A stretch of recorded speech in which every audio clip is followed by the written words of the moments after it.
Bismillahirrahmanirrahim.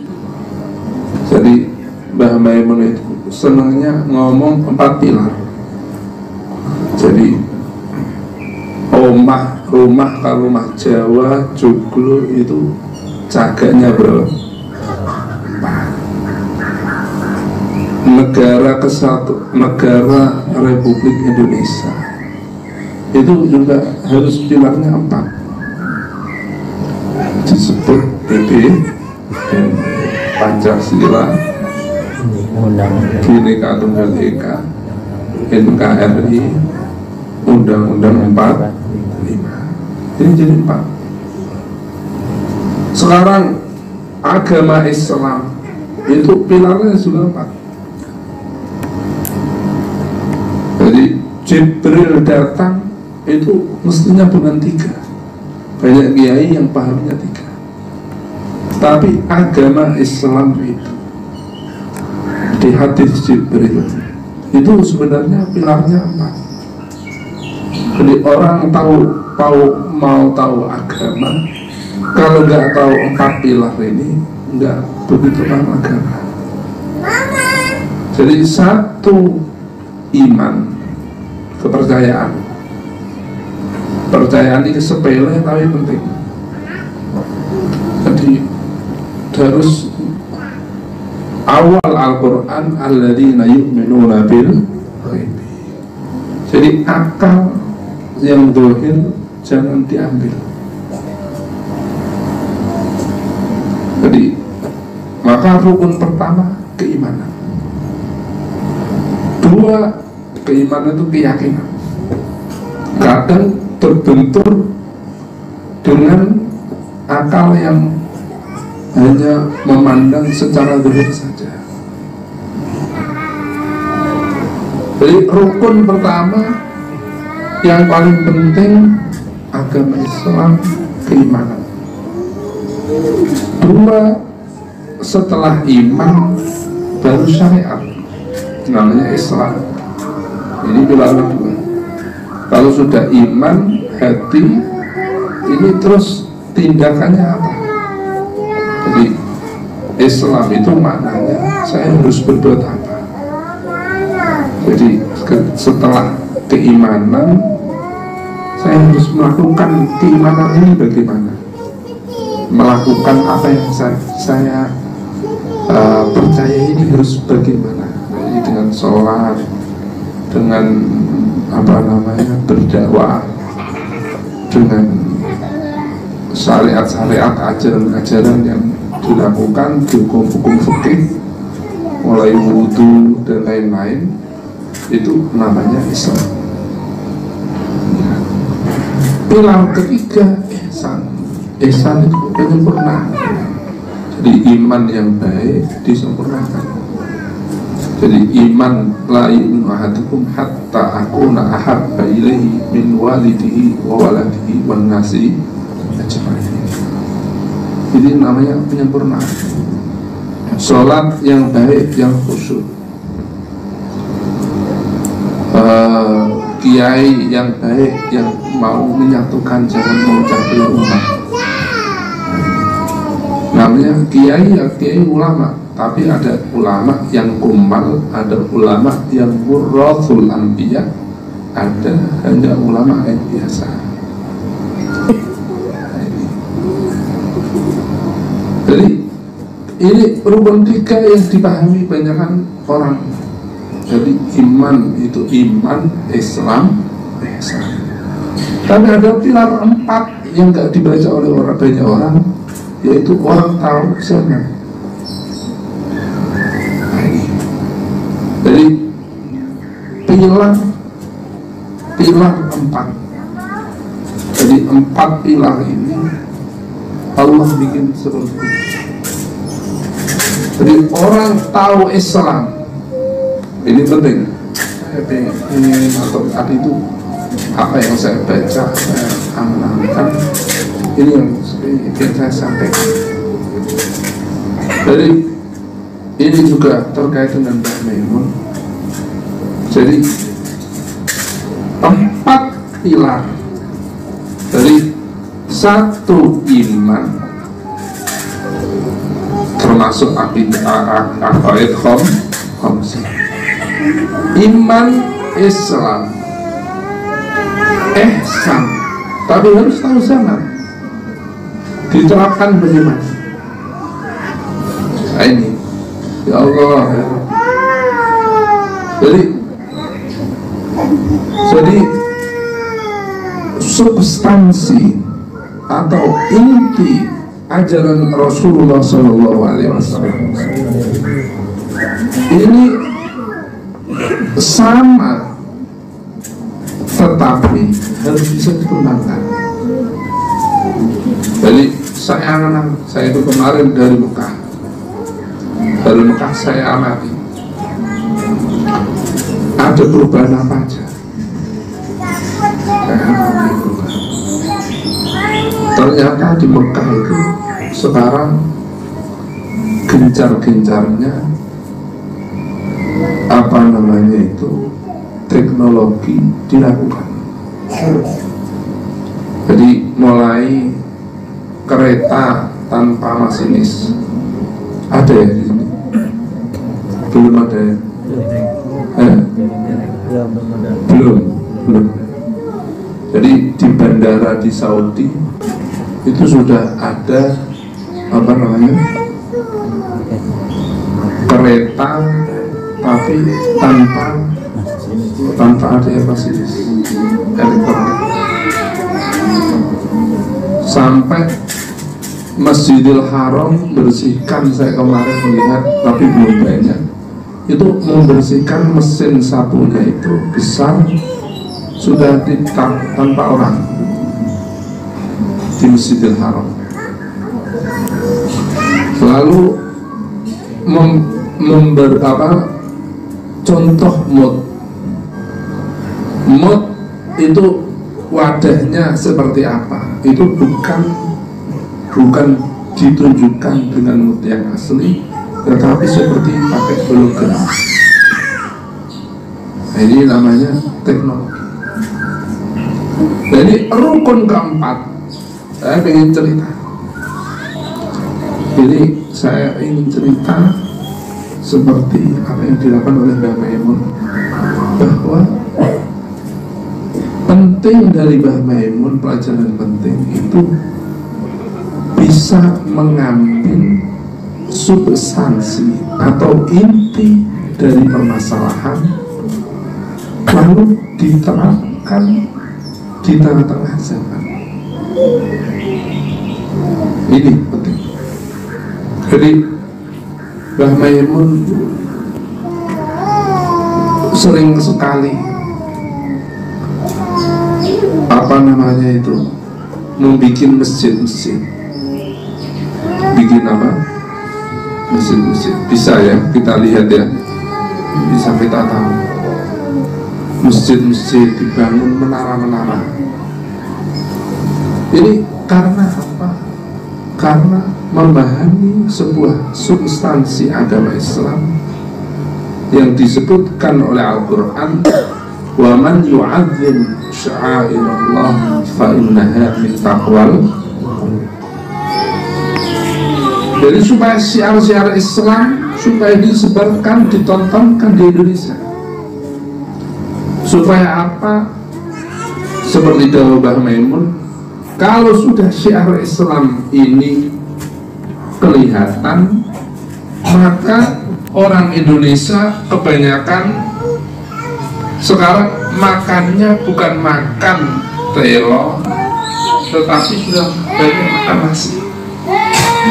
Yang tahu pidatonya Mbah Maimun masih ingat sekarang ya. Jadi bareng wong Islam sholat rame di mana-mana. Kemakmuran yang ada di Indonesia ini muncul ketika syiar-syiar Islam, masjid-masjid rame di mana-mana. Di polisi dibikin mesin-mesin bebas, di lembaga institusi-institusi dibikin musala sehingga menjadi apa namanya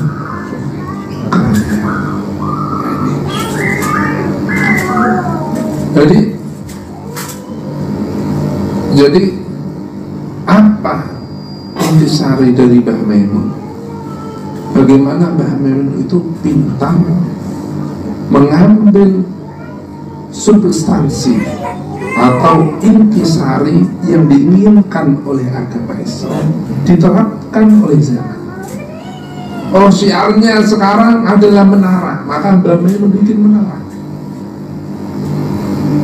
Bikin menara-menara.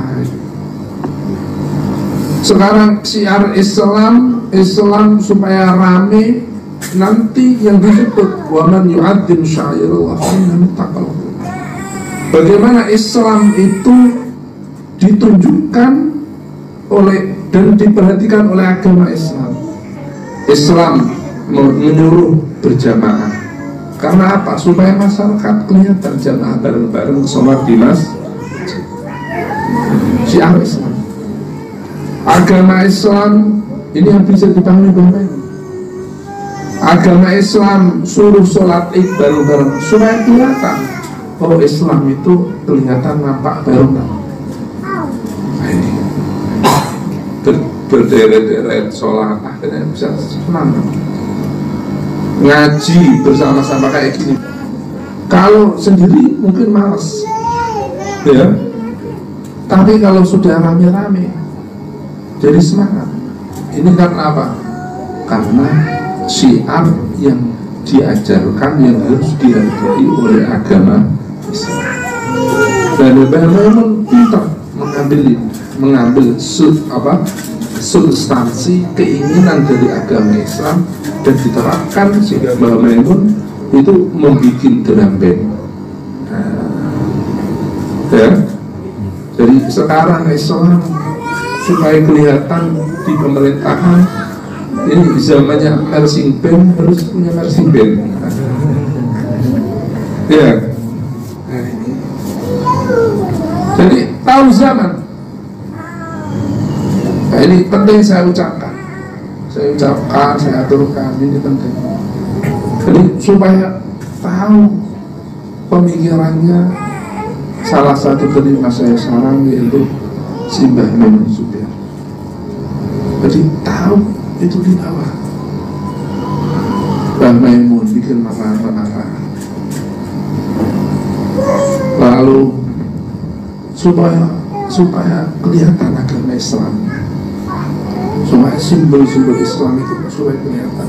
Nanti kalau sudah syiar Islam itu kelihatan, nanti orang secara tidak langsung akan gampang atau mudah melakukan acara-acara keislaman yang disebut oleh agama Islam alaikum bil jamaah, alaikum bil jamaah. Nah, ini saya ingin atur, ini harus bisa pintar-pintar mengambil substansi. Saya itu tangan. Jadi perkuliahan itu salaf apa enggak salaf? Tangan semua salaf. Coba tangan. Jadi ini sebagai contoh di kuliahan. Di kuliahan itu memakai jenjang. Ada kelas klasikal S1, S2, S3, nanti semester 1, semester 2, semester 3. Itu saya angen-angen, ternyata intinya Islam pengajaran itu manhajut tadrij. Tadrij itu apa? Step by step. Jadi orang kalau mau mengajar itu harus step by step. Walakin kunu rabbanina bima kuntum tu'allimuna al-kitaba wa bima kuntum. Apa makna rabbaniyin? Kata ulama, rabbaniyin man yu'allimuna sigharul ilmi qabla dipelihara. Itu orang yang mengajarkan pelajaran yang kecil bertambah tingkat. Jadi step by step. Nah, ini berarti apa? Ajaran semester 1, semester 2, semester 3. Nah ini. Jadi tahu zaman. Jadi saya harapkan pemikirannya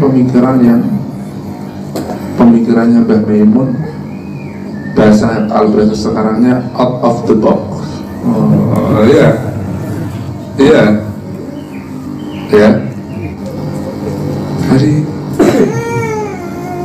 Jadi yang saya harapkan seperti itu. Saya angan-angan. Jadi di perkuliahan ada sistem namanya, wah ini memakai proyektor, ngajar pakai apa? Proyektor. Dan itu nggak salah, itu salah. Kajian Nabi Muhammad SAW itu ketika mengajar menggunakan apa? Media. Jadi kajian Nabi menggambar, karena medianya tanah pada waktu itu, kajian Nabi menggunakan medianya pakai tanah. Orang kuno di sarang belum ada apa namanya proyektor, ngajarnya pakai bor karena medianya bor ya. Jadi kalau di Jakarta harus pakai proyektor. Syukur seperti kemarin yang saya ceritakan tadi sebelum di Mekah, ngajarnya sudah pakai hologram karena medianya. Nah ini. Lalu di perkuliahan, nah ini, perkuliahan itu menggunakan apa namanya sekarang, muridnya yang ngajar, muridnya yang nerangkan, nulis, bikin makalah, gurunya mendengarkan. Iya. Oh, saya juga pernah di dosen ya. Saya ini nggak lulus SD tapi jadi dosen. Alhamdulillah ya. Saya jadi tahu perkuliahan itu bagaimana, tahu. Dosen ya. Dosen kan tahu. Saya ini gimana? Kalau di pondok pesantren sarang ini yang ngajar, ngaji, bandungan dan lain-lain. Tetapi sekarang di perkuliahan kok yang menulis siapa nih? Yang menulis muridnya makalah, gurunya mendengarkan, kalau ada salah diingatkan dan lain-lain. Nah ini tangan-tangan saya melihat di kitabnya Abu Yazid Muhammad bin Alawi Al-Maliki itu, beliau Abu Yadawa sistem pengajaran apapun itu disyariatkan oleh agama Islam. Ada 30 cara yang disebut di kitabnya Syekh Abdul Fattah Abu Wudda. Kanjeng Nabi ngajar itu bukan hanya dibatasi saja, tidak dibatasi. Maka sekarang ud'u ila, Allah subhanahu wa ta'ala berfirman, ud'u ila sabili rabbika bil hikmati wal mau'izatil. Dalam ayat ini Abu Yazid Muhammad bin Alawi Al-Maliki itu apa namanya, menafsiri, mengatakan bahwa apapun metode pengajarannya, yang penting kebaikan itu kamu ambillah. Kalau memang metodenya murid yang membaca, diambil. Dulu zaman Kanjeng Nabi nggak ada kitab, tetapi karena kalau nggak pakai kitab malah rusak, akhirnya ulama bikin apa? Kitab. Dulu ulama nggak ada kelas-kelasan klasikal, MGS, nggak ada. Ulama kuno ngaji itu ya di masjid. Tapi saya itu jalan-jalan keluar Jawa, tak lihat ini ada yang pernah keluar Jawa ya, ada ke Melayu, pernah? Gak ada yang tahu ke Melayu. Saya lihat sekarang kalau nggak pakai klasikal ya, itu malah kalau nggak di Melayu itu nggak ada pondok pesantren dulu, nggak ada klasikal, nggak semaju apa di pondok-pondok Jawa. Saya ke sana, mereka bilang kok umpomo nggak ada orang apa Jawa itu ya pokoknya ya Pulau Jawa ini, orang Jakarta atau orang mana kok umpama nggak ada orang Pulau Jawa yang bikin pondok di luar Jawa, maka Islam generasi orang pintar Melayu sudah hilang.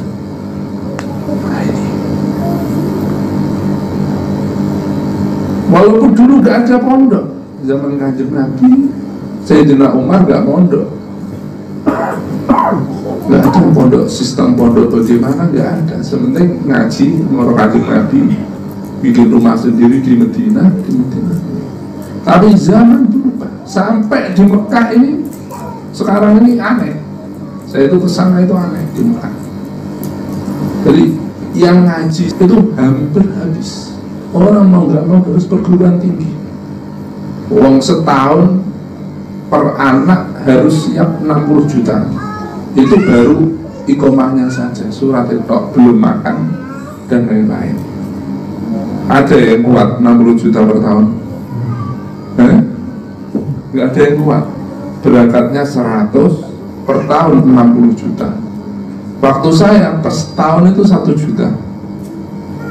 Setahun 1 juta, sekarang setahun 60 juta.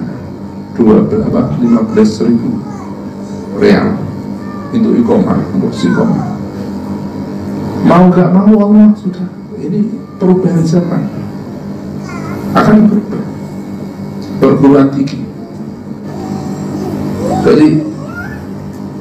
Jadi kembali, ud'u ila sabili rabbika bil hikmati wal mau'izatil hasanah. Ini pilar 4.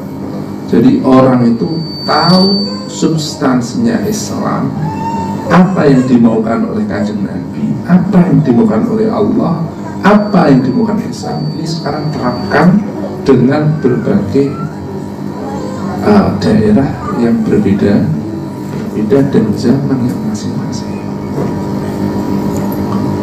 Nah, ini pilar 4.